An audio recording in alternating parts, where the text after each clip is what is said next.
vamos dar início a esta conversa informal e é assim que a queremos colocar. E para eu dar aqui o mote, quero desde já agradecer à Junta de Freguesia, da União de Freguesias, agora estamos aqui em cima, Santa Maria, São João, o facto de se ter lembrado que eu sou pequena e pôs aqui uma cadeira alta, pá, realmente aqui o senhor Presidente da Junta não falha.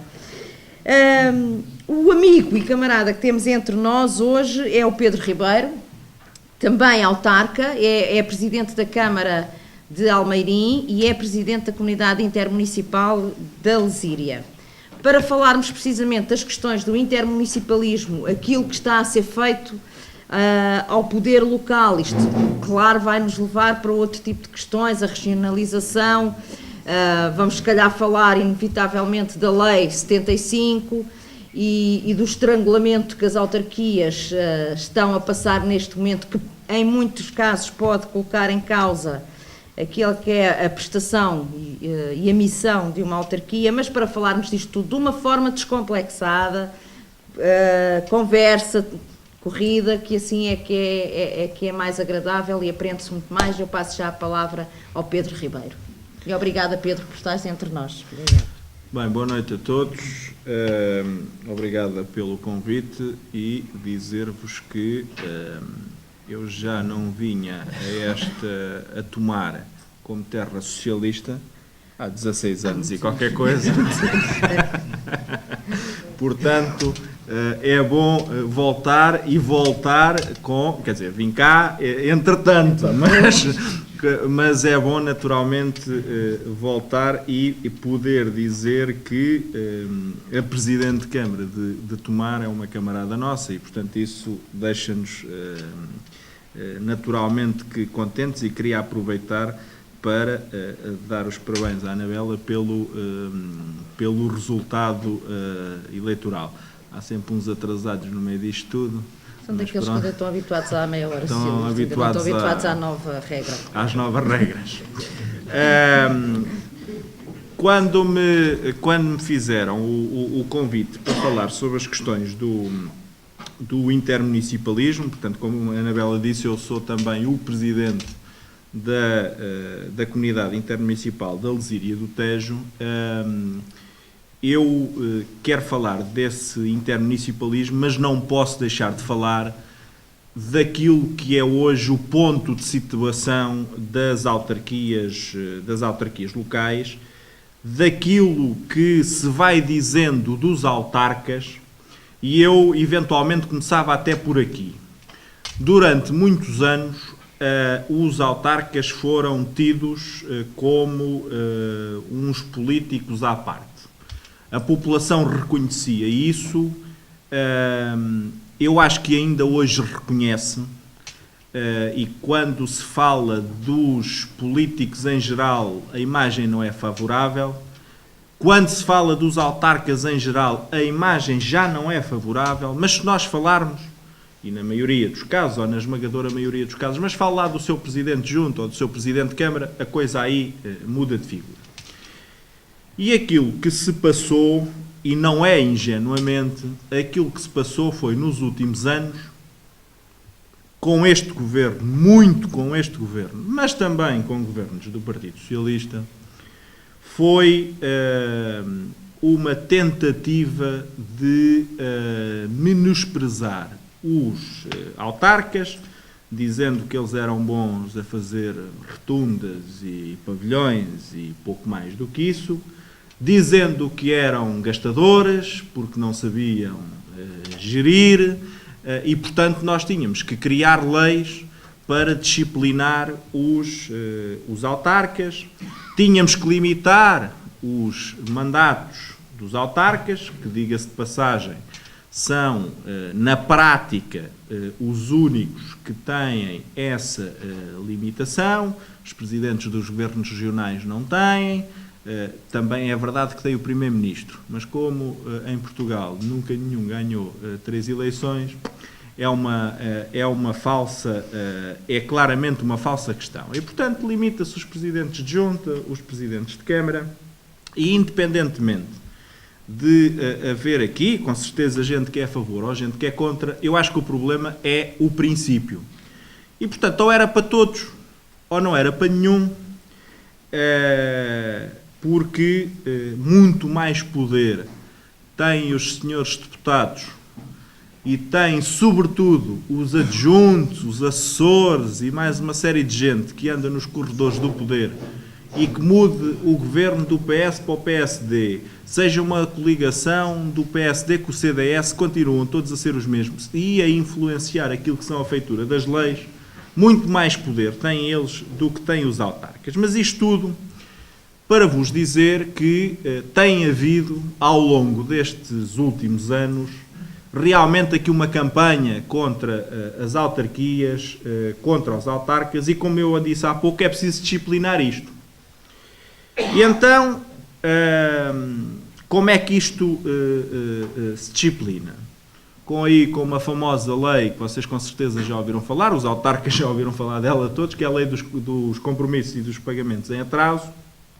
E se me perguntarem se era preciso, em algumas câmaras, ter uma lei que impedisse aí algumas coisas, é verdade, era preciso. Não era preciso, era esta. E já lá iremos. Mas antes de lá irmos, é bom que vocês fiquem também com alguns dados que são dados importantes. O país em 2011, e estes são os dados, é capaz de já haver alguma coisa mais recente, mas estes são os dados que havia da Associação Nacional de Municípios, a dívida das autarquias locais representava 4% da dívida do Estado. O que quer dizer que a dívida do Estado Central, a Administração Central, representava cerca de 96%. Com os municípios portugueses, os 308 municípios portugueses, tinham de receitas do Estado 8,9%, isto dados de 2011, e faziam investimentos de 36%. 8,9%, 36%. Em 2013, os 308 municípios, e isto salvaguardando naturalmente, há para aí 20 ou 30 câmaras que estão numa situação perfeitamente desastrosa. Também sabemos disso. Lá na Lesíria temos uma que é governada pelo Partido Socialista, já era e continua a ser, que é o Cartacho, que é capaz de ser provavelmente a câmara mais endividada em termos per capita do país. Mas isto, quando nós olhamos para o subsetor, temos que olhar para a generalidade, porque se vamos só olhar aqui para alguns exemplos, a coisa torna-se difícil. Em 2013, o superávit dos municípios foi de 365 milhões de euros. Ou seja, as 308 câmaras deram de lucro, este lucro entre aspas, 1 milhão de euros por dia. Se o Estado Central tivesse feito 1/10 para aí do que a gente fez, garantidamente que não havia os 3,5% na ADSE, os cortes suplementares nas reformas, etc, etc, etc.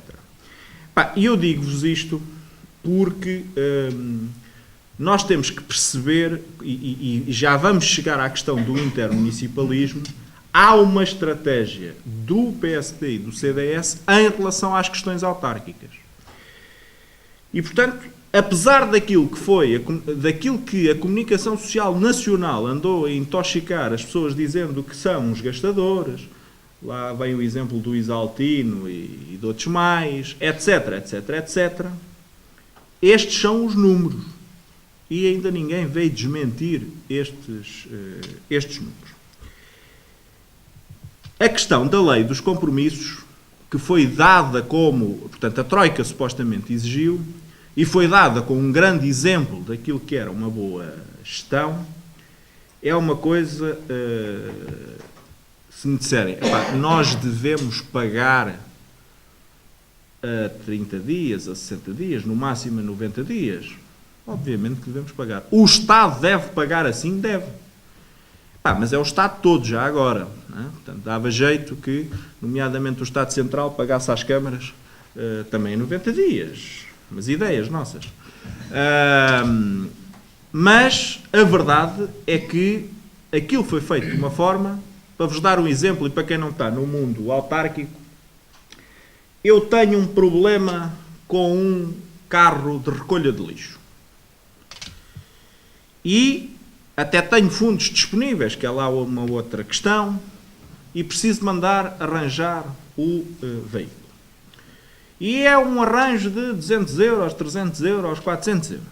Para não ir para coisas mais complicadas. Antigamente, o que é que fazia? Se eu não conseguisse arranjar na Câmara, tinha que ir a uma oficina exterior, lá se pedia um orçamento e a coisa, como é um carro do lixo, que é uma coisa importante para funcionar, naturalmente que a coisa andava, fazia-se a requisição, ou então até podia ser na fatura, porque era uma despesa baixa. Agora, tem que haver um parecer prévio vinculativo porque é uma prestação de serviços. O parecer prévio vinculativo é em reunião de Câmara. E, portanto, quem não faz reuniões de Câmara todas as semanas, como é o meu caso, faz de 15 em 15 dias, o parecer prévio tem que ir naqueles 15 dias. Como mudaram também uma lei, que é a 75, que entrou em vigor no dia a seguir a nós ganharmos as eleições, que também diz que na reunião de Câmara não pode haver, mesmo que os vereadores estejam todos de acordo, não pode haver introdução de novos pontos. Como eu tenho que marcar aquilo com 2 dias, pelo menos 2 dias úteis de antecedência e o dia da convocatória na conta, se aquilo, as minhas são à segunda-feira, se me chegar um papel à quinta, eu já não posso. Depois do parecer prévio vinculativo, aquilo vai para os serviços, entretanto é feito o cabimento, aquilo vai para os serviços e depois tem que fazer o compromisso. Tem que vir à senhora Presidente de Câmara, geralmente é assim, para assinar. Mas, entretanto, conforme as estruturas das câmaras, aquilo passa para o chefe de divisão administrativa ou financeira, tem que passar para o chefe de divisão respectiva, etc, etc, etc, etc. E a seguir, a coisa tem que ir para o respectivo empresa, que só pode começar a trabalhar depois de lá ter o papel, porque depois tem que emitir a fatura com isto, com aquilo. Não me parece. Quer dizer, isto é o que a lei diz. E é assim que toda a gente tem que fazer. E, portanto, não me parece que isto sirva para gastar menos ou para gastar mais. É uma burocracia desnecessária, sendo eu, e atenção que eu volto a dizer que é importante nós pagarmos atempadamente. Agora, não é preciso fazer isto.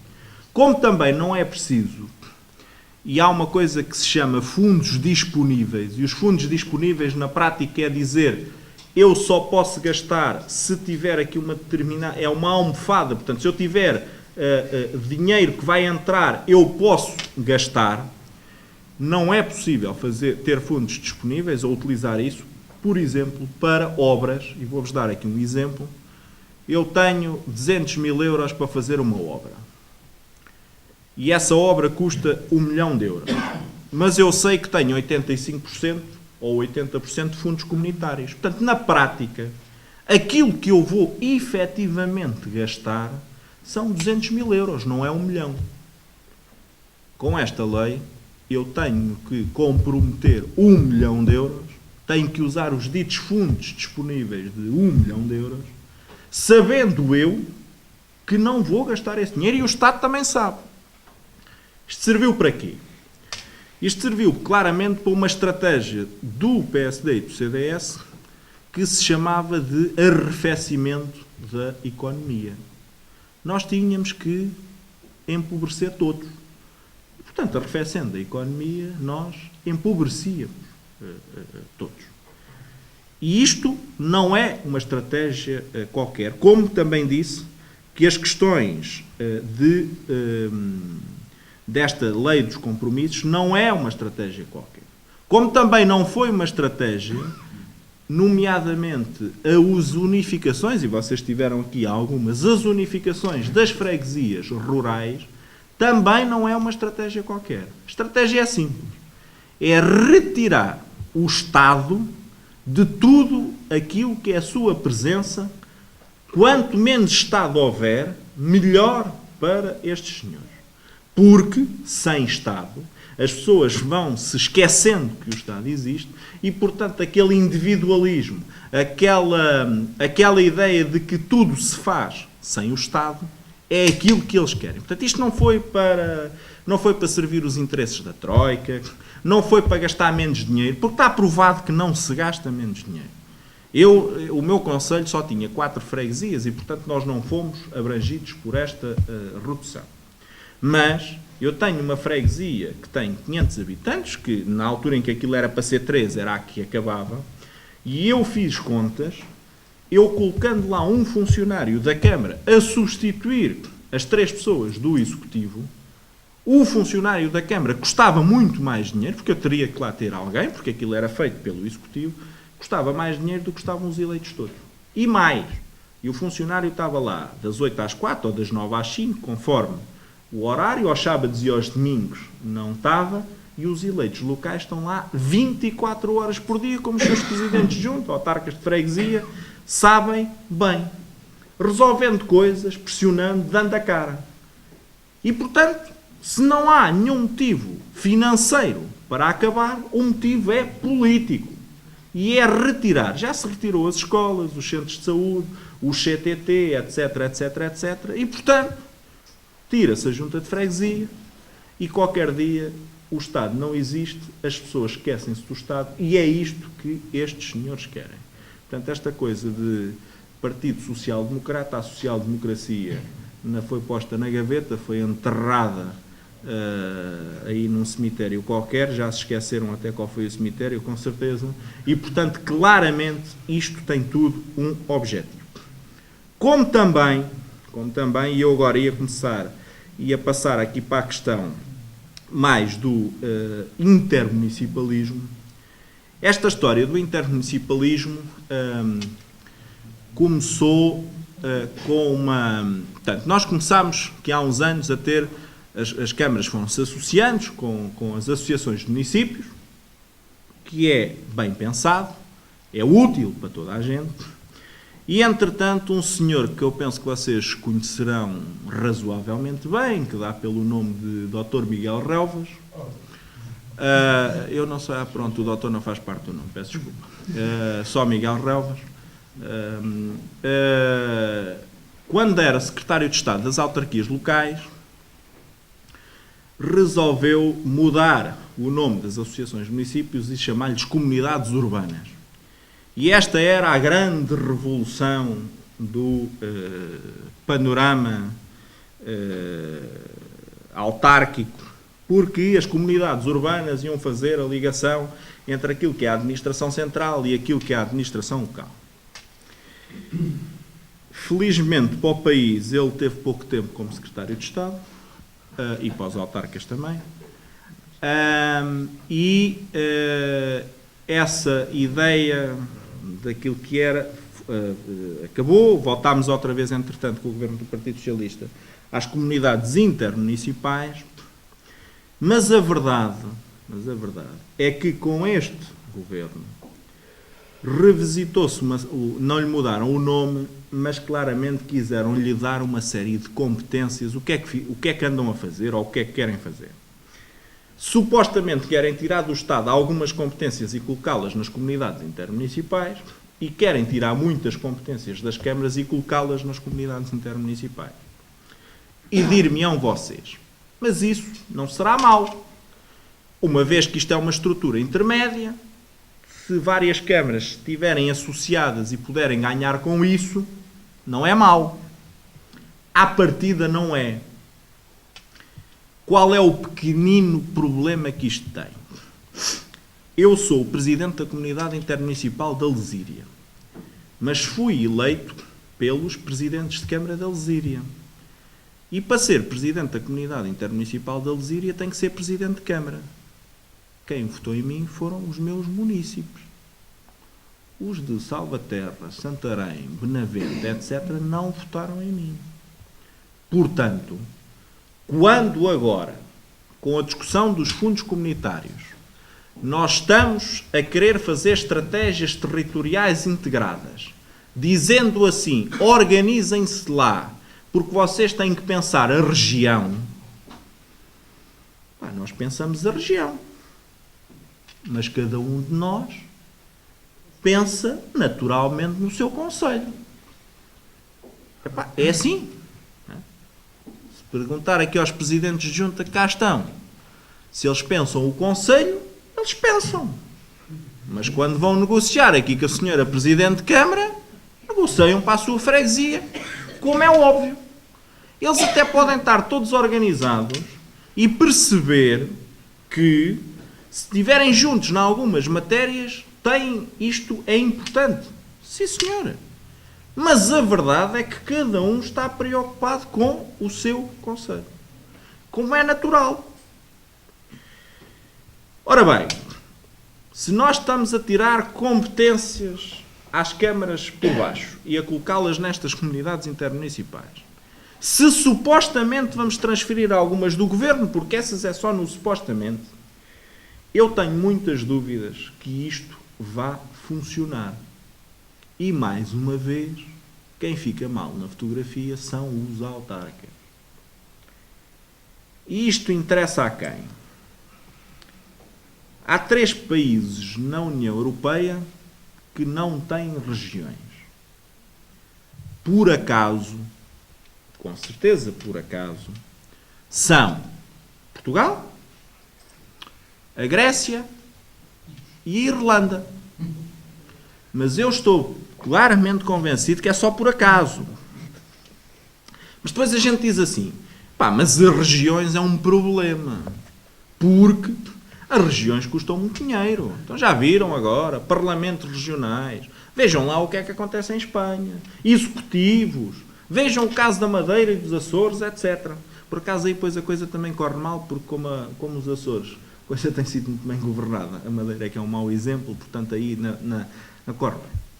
Mas quem conhece isto, sabe também que existem umas coisas que se chamam Comissões de Coordenação e Desenvolvimento Regional, que na prática são regiões para os fundos comunitários, portanto, para Bruxelas nós temos regiões, mas não as temos eleitas. Ou seja, são nomeados. Eu não gosto do nome de comissário político, mas, enfim, são pessoas nomeadas, como há outras nomeadas para outras coisas, e, portanto, não são eleitas. Portanto, quando se diz, isto vai custar muito dinheiro, não vai, não. Até vai custar menos. Porque os órgãos da administração desconcentrada, Segurança Social, Instituto de Emprego, Administração Regional de Saúde, Ministério da Economia, etc., etc., etc., não têm que estar assim. Juntam-nos todos na região, aquilo passa a ter um governo regional que neste momento tem 3 pessoas, pode perfeitamente ser de 5 ou ser de 7, não está aí. As secretárias já lá estão, os automóveis já lá estão, que é aquilo que o pessoal gosta de dar exemplo, os assessores já lá estão, os motoristas já lá está tudo. A única diferença é que não estão eleitos. E, portanto, mudam de acordo com as orientações partidárias. Mas porquê é que isto não interessa? E não interessa não é só no PSD, no CDS. Eles são muito piores que nós. Mas nós também temos gente que não interessa. Porque enquanto não houver regiões, e enquanto as autarquias estiverem neste marasmo, quem é que governa? Governa o Terreiro do Paço. E também não governam os ministros, na maioria dos casos. Governam os tais assessores e os tais adjuntos que vão mudando. Eu aqui há dias falava com uma pessoa, que há aqui uma série de gente que conhece, que esteve num determinado no Ministério da Saúde. É um camarada nosso e eu, isto já passou 2 anos e tal depois do governo do Sócrates, e eu liguei-lhe e precisava de uma ajuda e dizia-lhe assim, isso não tem problema nenhum, eu ligo lá para um colega meu que estava comigo no gabinete. Espera lá, mas isto... não, quando eu lá cheguei ele já lá estava. Eram vários. Quando eu lá cheguei ele já lá estava. Eu vim-me embora, eles ficaram lá também. E não te preocupes, quando a gente voltar para lá, eles continuam lá também.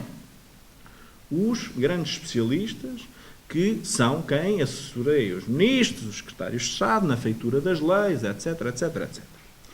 E depois são os políticos que levam, naturalmente, com os respectivos nomes, mas isso, a culpa é dos políticos, não sabem mudar estas coisas. Desculpem este meu à vontade, mas eu acho que isto tem que ser um bocadinho assim, porque é aquilo que eu penso e aquilo que eu sinto. E aproveitando que está aqui também a comunicação social, dizer outra coisa. É quando alguém fala de regiões, os órgãos de comunicação social nacional são os primeiros a bater. E a dizer que é o despesismo, que é isto, que é isto, que é isto, que é isto. Porquê? Se vocês forem ver aí as estatísticas, os órgãos de comunicação local têm muito mais visualizações, leituras, audiências, aquilo que quiserem, naquele concelho, ou naquela região, ou naquela freguesia, geralmente é por concelho ou por agrupamentos de concelho, do que têm os órgãos de comunicação nacional. Portanto, vocês imaginem o que é que acontecia aos órgãos de comunicação nacional, nomeadamente às televisões e aos jornais de referência deste país, se passassem a haver regiões e se passassem a haver órgãos de comunicação regional. Como é óbvio, perdiam. Sei, eu dou aqui um exemplo, para não falar de quem aqui está a gravar. O Templário, penso que ainda é o jornal, ainda existe. Vocês vejam façam só uma pequena comparação. Vejam lá quantos públicos e quantos diários de notícias se compram em Tomar e vejam quantos jornais Templário se compram em Tomar.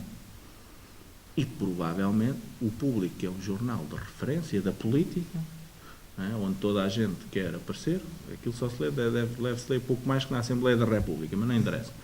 Mas é o tal jornal de referência e, portanto, eu acho que nada disto, eu tenho uma opinião muito clara sobre isto, eu acho que nada disto é por acaso, e aquilo que nós temos vindo a assistir é a falta de coragem, e aí o Partido Socialista também tem culpa, porque devia de ter implementado de uma vez por todas, porque está na Constituição, a questão das regiões. O que nos faz é claramente falta esta regionalização. Mas enquanto isso não acontece, nós temos que ir todos vivendo. E como me pediram para eu vir cá falar destas questões e dos bons exemplos do intermunicipalismo, dizer-vos que a comunidade de Alzira e do Tejo resultou de uma associação de municípios com 25 anos. Neste momento equivale a uma coisa que é um palavrão que serve para a União Europeia, que é uma NUT 3. Portanto, nós temos as regiões Lisboa e Val do Tejo, Alentejo, etc., que são NUTs 2, o Centro, o Norte, etc., que são as NUTs 2, e depois há umas coisinhas mais pequeninas que são NUTs 3. E nós corresponde efetivamente a uma NUT 3. E nós, que temos tido esta vantagem de nos termos ido de conseguir entender todos, isso é claramente uma vantagem, criámos, como diz lá o nosso administrador delegado, uma aldeia gaulesa que se chama Águas do Ribatejo, que é a única no país onde 7 municípios têm a mesma tarifa e gerem em alta e em baixa, portanto, as captações e a distribuição, as águas e os resíduos, e temos das tarifas mais baixas da região. Quando se fala das águas de Portugal, etc., etc., etc., nós dissemos que não há nada disso. Não queríamos cá nada disso. E também não queríamos privados. E, portanto, conseguimos ter várias dezenas de milhões de investimento. As câmaras, é verdade, não recebem nenhuma renda. Nós não queremos receber um tostão. Aquilo que queremos é que esse dinheiro sirva para investir em novas condutas, redes de abastecimento, hectares, etc. E, portanto, foi algo que saiu desta intermunicipalidade. Também temos um aterro, que por acaso está no meu concelho, foi o único a ter reinaugurado com banda filarmónica e com o rancho na rua, e o Sócrates, que na altura era o secretário de Estado, dizia para o ex-presidente da Câmara: epá, mas ouça lá uma coisa, mas não vai haver nenhuma manifestação? Não. Então, mas tem a certeza que não há problemas? Não. Então, mas ouça, eu nunca fui a sítio nenhum onde não me chamassem tudo. Epá, mas aqui não. E quando ele sai, vê uma série de gente, está a ver, é para lhe baterem palmas. E foi, porque começou a tocar a banda, o rancho estava na rua, e portanto, tudo isto também resultou desta intermunicipalidade e de uma explicação clara às pessoas. Temos uma central de compras comum na comunidade intermunicipal, que nos últimos anos, nos últimos 3 anos para aí, portanto, o que é que fez? Fez concursos para eletricidade, energia elétrica, gás, telemóveis, refeições escolares, etc, etc, etc. E isto poupou às 11 câmaras da Lesíria, a uns mais do que outros, como é óbvio, poupou nos últimos 3 anos, se os dados não me falham, 9 milhões de euros. Também tivemos, e depois delegámos, mas delegámos por nossa iniciativa, coisas como... A Câmara de Almeirim tem meia dúzia de elevadores nos seus edifícios. E o número de elevadores que existem na cidade e nas freguesias, sobretudo na cidade, são residuais. Eu ter um técnico para andar a tratar de elevadores, como é óbvio, não há escala, não dá. E, portanto, aquilo que fizemos foi delegar na comunidade intermunicipal, está lá um técnico que faz isso e mais umas quantas coisas, e, portanto, tratou disto para todos. A segurança em obra, que é uma coisa que também é importante, temos 2 técnicos que tratam dos planos de segurança, acompanham as obras, fazem a fiscalização também, para não haver aqui muita... Estamos neste momento a tratar, não de uma agência de energia formal, mas de contratar alguém que nos ajude a criar aqui uma série de programas para a eficiência energética, para conversarmos com a EDP, que é sempre um problema, porque uma coisa é ser a conversar e a ver os investimentos e aquilo que eles andam a fazer. Bem, nós temos alguma dificuldade, porque não temos técnicos para isso, especializados em conseguir falar de igual para igual, portanto estamos aqui a contratar alguém. Temos também uma sociedade de reabilitação urbana que é única no país, uma vez que também inclui estas câmaras todas. E, portanto, tem-se vindo a fazer, temos ao longo dos últimos anos, gerimos 3 quadros comunitários de apoio, com várias centenas de milhões de euros de gestão direta de fundos, nunca tivemos nenhuma devolução, nenhum problema, e, portanto, fazemos isto, e este intermunicipalismo funciona, mas é verdade que funciona porque partiu de base dos presidentes de Câmara perceberem que era bom fazerem esta delegação. O problema é quando isto passa ao contrário, e é isso que tem acontecido. E para terminar, isto já vai meia hora, já é um bocadinho, para passar a bola aí para esse lado, dar-vos aqui outro exemplo daquilo que é um mau exemplo de tentativa de gestão, descentralização, etc. Que tem a ver com a questão das juntas de freguesia e desta obrigatoriedade. Eu já percebi que estão, pelo menos aqui, um presidente de junta, não sei se estão mais, não sei se o seu presidente de junta quer ficar com as competências todas que lá estão. Eu ainda não consegui isso.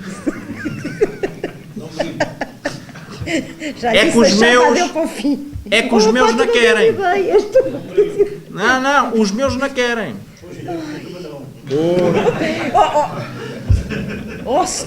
Senhor Augusto. Se eu tiver que aceitar é porque me sou obrigado. Mas ouça, o problema é que quem fez isto não fez isto por acaso. Isto depois tem tudo outras ideias. E voltamos ao mesmo. Então, mas não é bom. Isto é o que se explica às pessoas. Não é bom nós estarmos aqui todos a descentralizar para as juntas, que são aquelas que estão mais próximas da população, que conhecem melhor a realidade. Isto é o discurso geral. Pá, obviamente, eu no meu concelho tenho juntas de freguesia que vão ter algumas competências, outras que vão ter outras, e se eu quiser uniformizar aquilo é impossível. Impossível. Porque o número de pessoas, obviamente que as da cidade, ou a da cidade, que eu só tenho uma, é que vai ter maior número de competências. Porque é que tem maior número de funcionários? Porque é que tem maior orçamento? Etc, etc, etc. Agora, eu não posso pedir à junta de freguesia, que dei há bocado o exemplo que tem 500 pessoas, que tem lá um funcionário administrativo, que quando tem que me pedir a mim alguém quando a pessoa vai de férias, que fique lá com aquelas competências todas.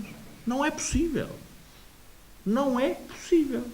E se forem para lá as competências todas como aquilo está pensado, o que vai acontecer é que a Câmara, se quisesse ser mazinha, que não quer, e havemos de chegar todos a um entendimento, dizia, ouça, isto é vosso, tomem lá, e não vos dou nem mais um tostão, porque vocês já vão receber mais dinheiro.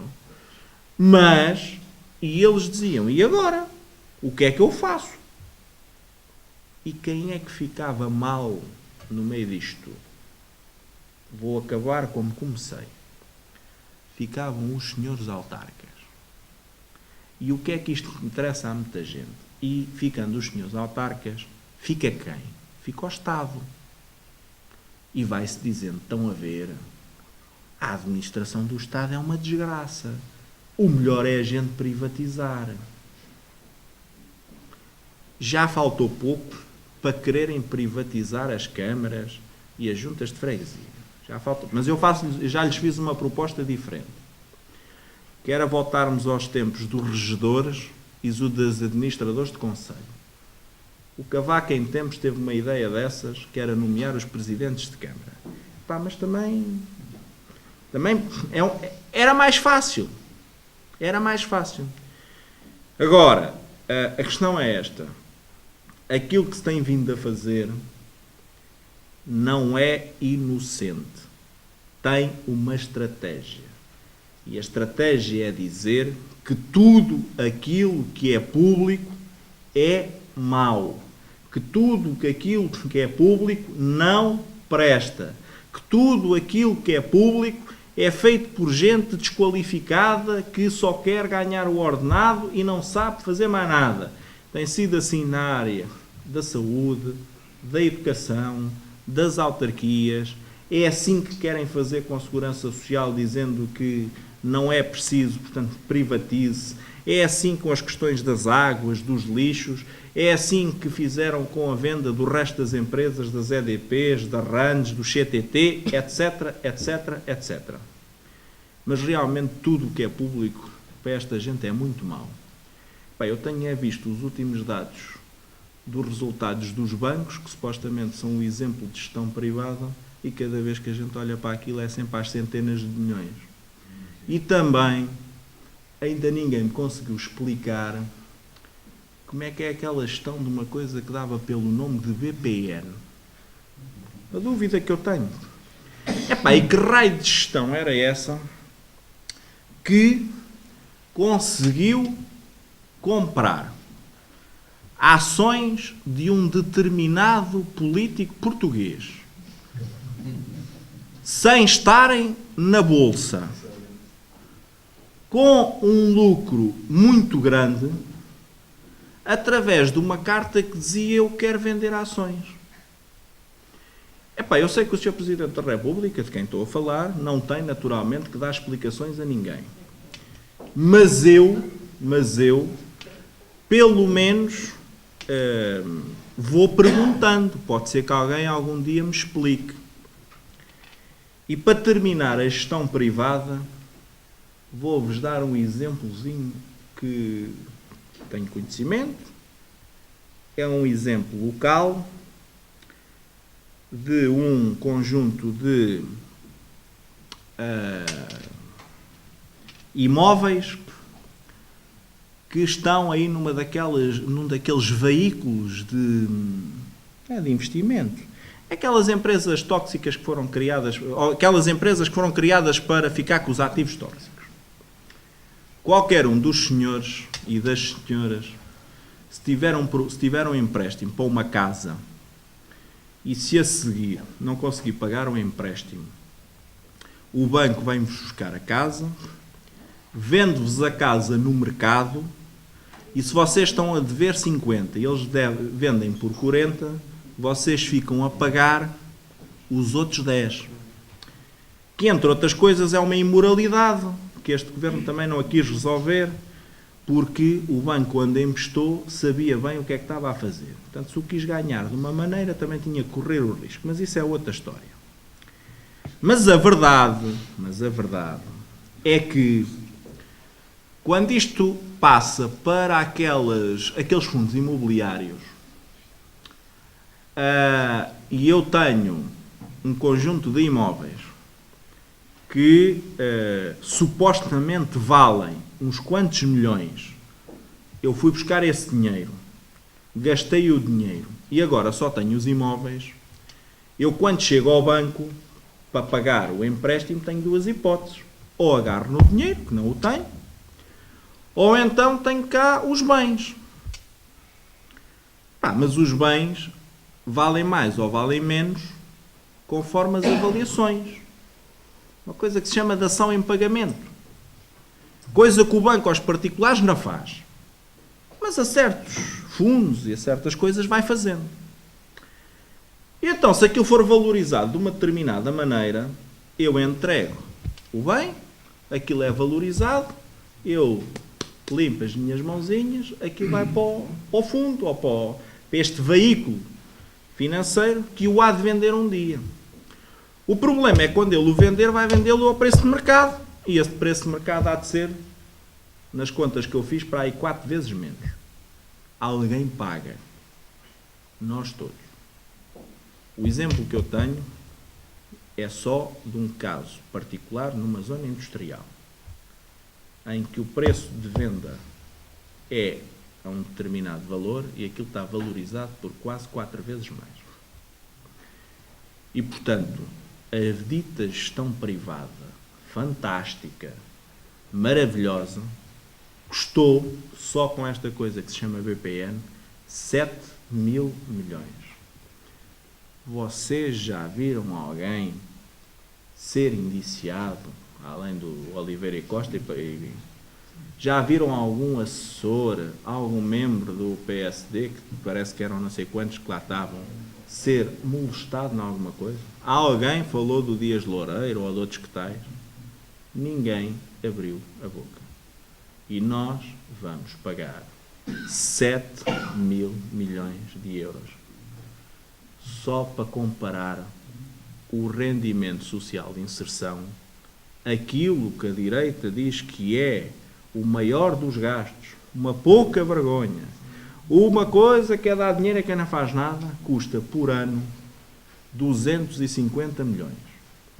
Ou seja, ele foi criado por Guterres em 96, 7, por aí. O BPN custa 30 anos de rendimento social de inserção. Só para a gente comparar o que é uma coisa e o que é outra. E, portanto, com isto me calo e passava a bola para esse lado. Muito bem, Pedro.